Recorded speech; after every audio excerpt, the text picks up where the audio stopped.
Hello my dear students, I am your chemistry master teacher. Welcome to my channel. Today we will continue the third chapter of NCERT class 10.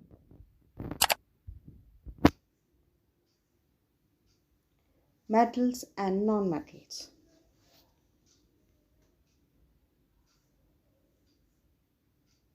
Physical properties on non-metals. हमने इससे पहले video में देखा था कि हमने 3.1 से 3.6 तक एक्टिविटी परफॉर्म की थी। उसके थ्रू हमने physical properties of metals find की थी। अब हम नॉन मेटल्स की फ़िज़िकल प्रॉपर्टीज़ पढ़ते हैं। पहला है activity 3.7 collect samples of carbon. हम कार्बन के उसके लिए कोल भी ले सकते हैं, ग्रेफाइट भी ले सकते हैं, सल्फर एंड आयोडीन।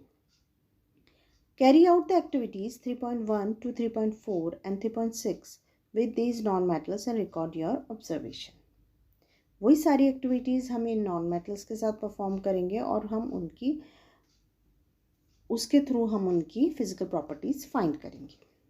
जब हमने एक्टिविटीज़ 3.1 से 3.76 तक हमने स्टडी की तो हमने मेटल्स की जो फिज़िकल प्रॉपर्टीज़ फाइंड की वो थी कि मेटल्स आर लस्ट्रस, सेकेंड उनकी hardness, viability, ductility, electric conductivity and heat conductivity हमने फाइंड की थी। जब हमने नॉन मेटल के केस में ये सब प्रॉपर्टीज़ देखी तो जैसे हमने कहा कि ग्रेफाइट हमने लिया कार्बन के केस में, तो उसका जो सिंबल होता है वो होता है हमारा, कार्बन का है तो C और C ही रहेगा। ठीक है, हमने इसके जब एक्टिविटी परफॉर्म की तो हमने देखा कि नॉन लस्ट्रस था। हार्डनेस के केस में वो हार्ड था लेकिन मेबिलिटी, डक्टिलिटी नहीं थी। कंडक्ट इलेक्ट्रिसिटी, वो इलेक्ट्रिसिटी कंडक्ट करता है और हीट कंडक्ट नहीं करता है। दूसरा हमने कोल पे परफॉर्म किया तो वो ही हमने देखा कि ये भी सारी, ये हार्ड ज़रूर होता है लेकिन मेबिलिटी, डक्टिलिटी नहीं होती, इसकी इलेक्ट्रिसिटी कंडक्टिविटी नहीं होती, हीट कंडक्टिविटी नहीं होती।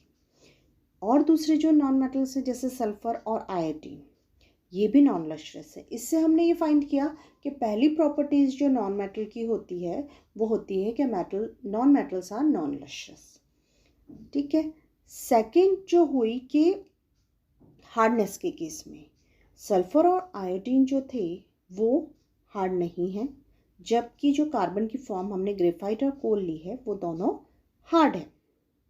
मेबिलिटी नहीं होती नॉन मेटल्स की, ये उसकी थर्ड प्रॉपर्टी हो गई। फोर्थ, डक्टिलिटी नहीं होती है। इलेक्ट्रिक कंडक्टिविटी खाली ग्रेफाइट परफॉर्म करता है, ये उसका एक्सेप्शन हुआ। तो नॉन मेटल की फिजिकल प्रॉपर्टी में ये हुआ कि वो इलेक्ट्रिसिटी कंडक्ट नहीं करता है, हीट कंडक्टिविटी नहीं हो सकती है। You must have concluded that we cannot group elements according to their physical properties alone, as there are many exceptions.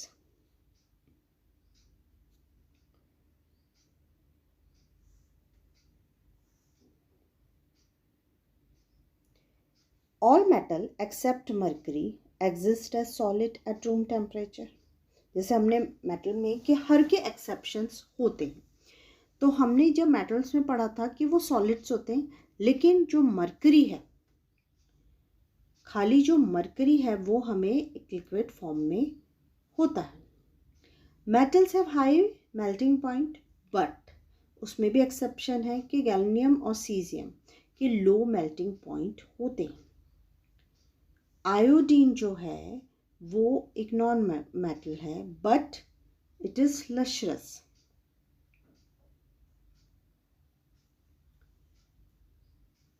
Third, carbon is a non-metal but can exist in different form. Each form is called an allotrope. Diamond is an allotrope of carbon. It's the hardest natural substance known as, जिसका high melting and boiling point दोनों होता है। तो ये एक exception है कि carbon non metal है लेकिन डायमंड जो है वो उसमें हार्ड हो रहा है, मतलब हार्डेस्ट सब्सटेंस है और high melting and boiling point होता है, उसका हार्डेस्ट भी है। ग्रेफाइट भी उसकी अनदर फॉर्म है लेकिन वो भी एक्सेप्शन हुआ कि वो it's a conductor of A electricity. तो हर में चाहे मेटल्स हो या नॉन मेटल्स हो उनके एक्सेप्शंस होते हैं। Fourth, alkali metals like lithium, sodium, potassium, ये बहुत सॉफ्ट होते हैं, जबकि हमने मेटल्स के केस में क्या पढ़ा कि वो हार्ड होते हैं। They can not be cut with a knife, नहीं कटते, but they have a low density and low melting points. Activity 3.8, take a magnesium ribbon and some sulphur powder. इस एक्टिविटी में हम दो चीज़ ले रहे हैं, एक मैग्नीशियम रिबन और एक sulphur powder. Burn the magnesium ribbon, collect the Ashes formed and dissolve them in water. Second step में हम क्या करेंगे, उसको बर्न करेंगे और जो एशेज निकलेंगे उसे हम डिसॉल्व करेंगे वाटर में। फिर टेस्ट करेंगे सॉल्यूशन को, both red and blue litmus paper. Is the product form on burning magnesium acidic और बेसिक। जब इसका जो प्रोडक्ट बनेगा वो एसिडिक होगा या बेसिक, ये बेसिक होगा क्योंकि ये एक मेटल है। नाउ बर्न सल्फर पाउडर, अब हम दूसरा परफॉर्म करें sulphur powder. Place a test tube over the burning sulphur to collect the fumes produce. Add some water to the above test tube and shake. Is the product formed on burning sulfur acidic और basic? जो product अब form हो रहा है वो क्या है, वो acidic है क्योंकि ये एक non metal है। Observation: when a substance is burned in the air, it reacts with the oxygen present in the air. जब भी हम बर्न करेंगे एयर में तो जो भी एयर में ऑक्सीजन होती है उसके साथ वो रिएक्ट करेगा, तो पहली रिएक्शन में वो ऑक्साइड ज़रूर बनाएगा। Conclusion: the solution formed on dissolving Ashes after burning magnesium turns blue. जब हमने उससे रिएक्ट करके देखा लिटमस पेपर से तो वो क्या हुआ, blue. On the other hand, solution obtain on dissolving gas from burning sulphur oxide are acidic.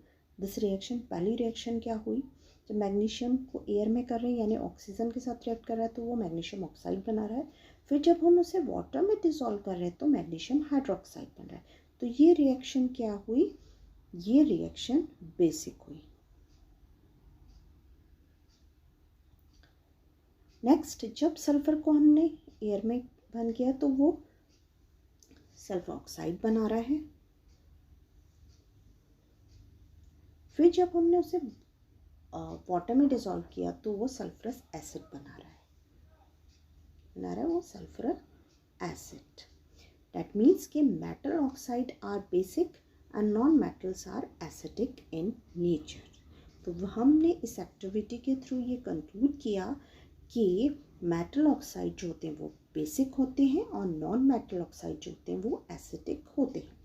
Some non-metals produce acidic oxide when dissolved in water. On the other hand, some metal give rise to basic oxide. इससे conclude आप finally ये कर सकते हो कि non metals जो होते हैं वो एसिडिक होते हैं और जो नॉन मेटल्स होते हैं वो बेसिक होते हैं। इससे हमने जो फिजिकल प्रॉपर्टीज़ कंक्लूड की नॉन मेटल्स की वो हमने की कि उसमें एक्सेप्शन है कि आयोडीन लश्रस होता है, अदरवाइज़ नहीं। ये सिर्फ कार्बन का केस होता है जबकि सेकंड के वो हार्ड होता है, बाकी उसकी मेबिलिटी डक्टिलिटी नहीं होती। सिर्फ ग्रेफाइट है जो कि इलेक्ट्रिक कंडक्टिविटी शो करता है, बाकी नॉन मेटल्स नहीं कर सकते हैं। That's all for today students, thank you.